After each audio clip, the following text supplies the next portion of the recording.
جب دو مسلمان بھائی آپس میں ملاقات کریں تو زبان سے کہیں السلام علیکم ورحمۃ اللہ وبرکاتہ، اور دوسرا بھی جواب میں کہ السلام علیکم ورحمۃ اللہ وبرکاتہ۔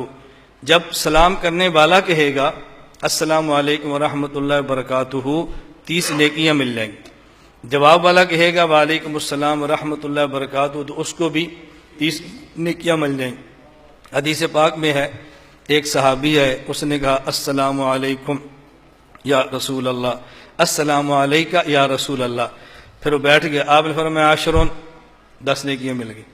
پھر دوسرا آیا، اس نے کہا السلام علیکم ورحمۃ اللہ یا رسول اللہ، آپ نے فرمایا 20 20 نیکیاں مل گئی۔ تیسرا آیا، اس نے کہا السلام علیکم ورحمۃ اللہ وبرکاتہ یا رسول اللہ، فرمایا 30 نیکیاں تمہیں ملے گی۔ اور ایک حدیث میں بڑا دلچسپ قصہ ہے، رسول اللہ صلی اللہ علیہ وسلم تشریف فرما تھے، وَإِذَا حُيِّيتُم بِتَحِيَّةٍ فَحَيُّوا بِأَحْسَنَ مِنْهَا أَوْ رُدُّوهَا، اس کے ساتھ امام طبری نے لکھا ہے۔ تو ایک صحابیت نے کہا یا رسول اللہ السلام علیکہ یا رسول اللہ، آپ نے فرمایا وعلیک السلام ورحمۃ اللہ۔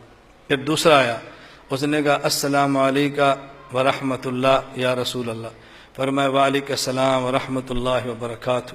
پھر تیسرا آیا، اس نے کہا السلام علیکہ یا رسول اللہ ورحمۃ اللہ وبرکاتہ، فرمایا وعلیک۔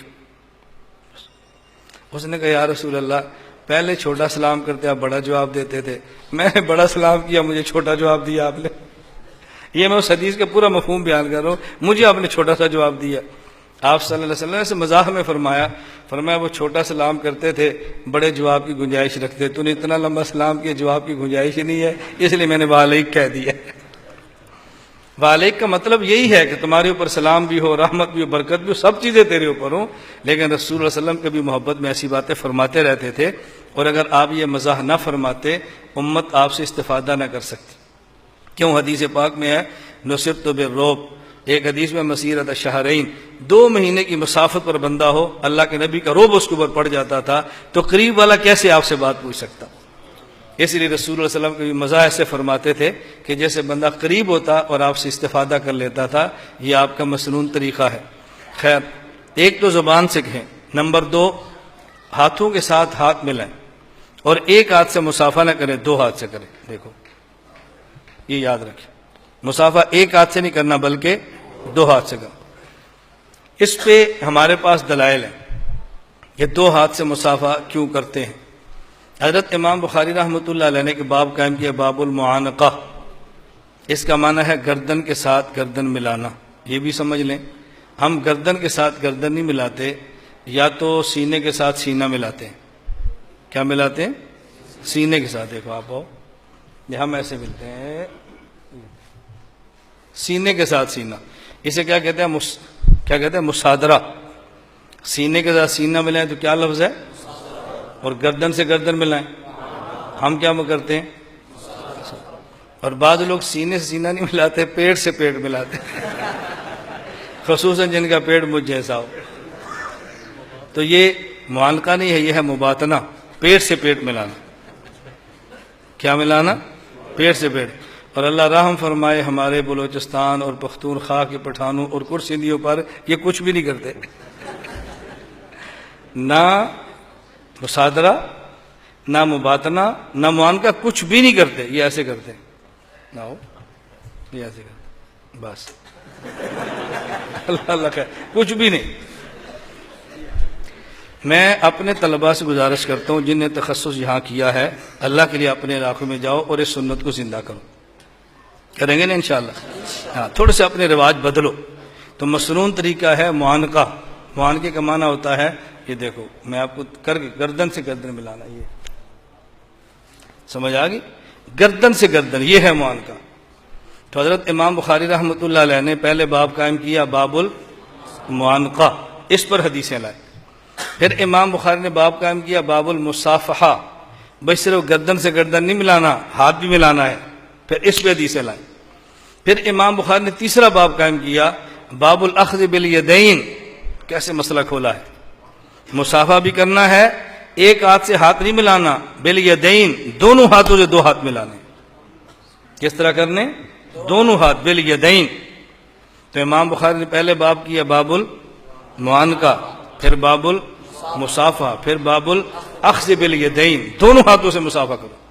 اس پر امام بخاری رحمۃ اللہ علیہ سب سے پہلے تابعین تبع تابعین ایک اثر لائے ہیں۔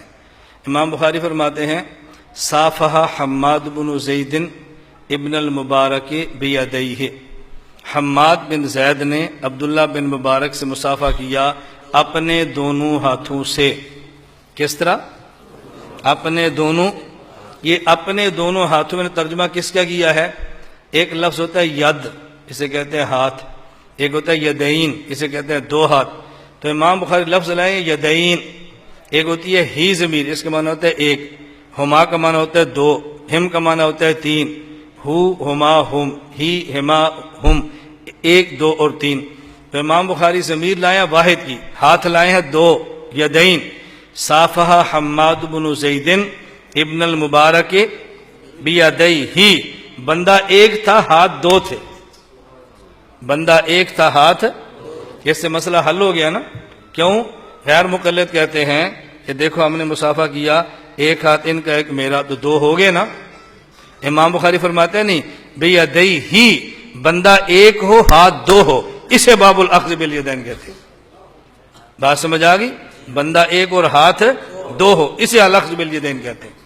پھر اس کے بعد امام بخاری حدیث بھی لیں عبداللہ بن مسعود رضی اللہ تعالیٰ عنہ کی، اس پر ایک دلچسپ لطیفہ سن لیں۔ امام بخاری فرماتے ہیں، عبداللہ بن مسعود رضی اللہ عنہ فرماتے ہیں علمنی النبی صلی اللہ علیہ وسلم التشہد وکفی بین کفیہ، اللہ کے نبی نے مجھے اتحیات سکھایا اور میرا ہاتھ حضور پاک کے دونوں ہاتھوں کے درمیان میں تھا۔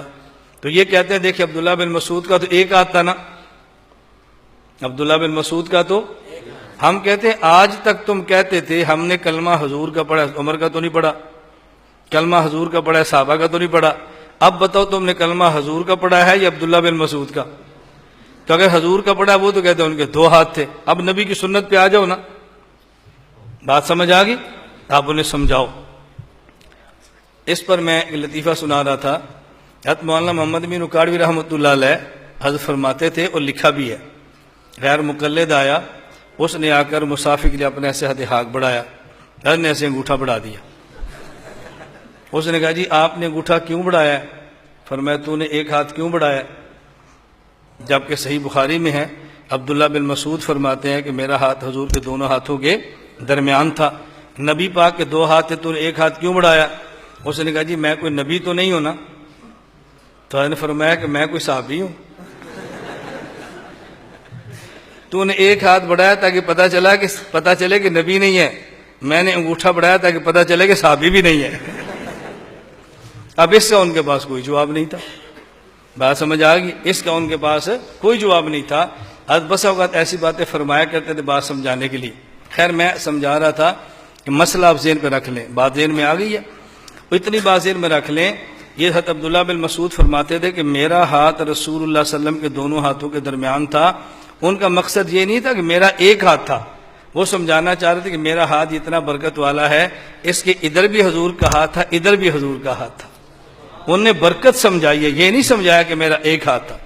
اور خود امام بخاری رحمۃ اللہ علیہ اپنے والد سے نقل کرتے ہیں، یہ التاریخ الکبیر بھی ہے اور اپنی امام بخاری کی تاریخ، اور امام ذہبی نے سیر اعلام النبلاء میں بھی لکھا ہے امام بخاری کے حوالے سے۔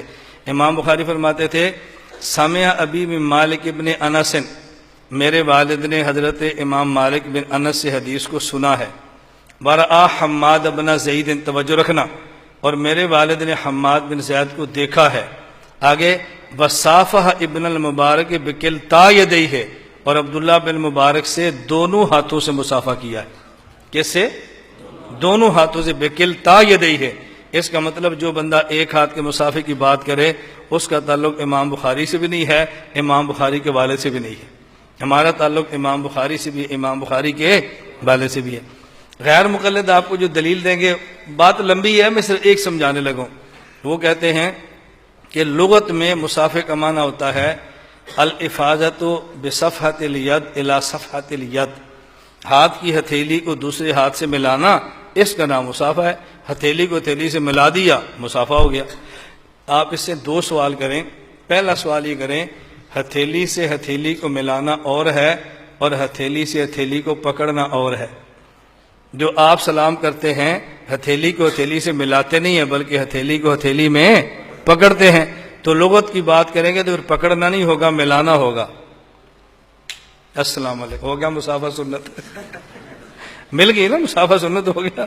یہ جو آپ پکڑتے ہیں اس کا لغوی معنی کہاں سے آپ نے نکالا؟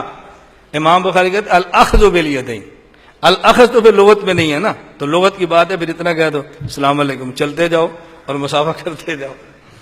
دوسری بات آپ نے کہو، اگر لغت میں مصافحے کا معنی ہتھیلی کا ہتھیلی سے ملنا ہے تو ہتھیلی کس کی؟ ہتھیلی لغت میں ہے الافاظت، لغت میں جو ہے بصفحۃ الید الی صفحۃ الید، ہاتھ کی ہتھیلی۔ تو ہم کہتے ہیں یہ بھی پوچھو لغت میں کہ ہاتھ کسے کہتے ہیں؟ لغت میں تو ہاتھ اس کو نہیں کہتے، لغت میں ہاتھ کسے کہتے ہیں؟ من المنکب الی اطراف الاصابع، ہاتھ اسے کہتے ہیں یہاں سے لے کر یہاں تک یہ سارے کا سارا ہاتھ ہے۔ پھر کرو مصافحہ ذرا۔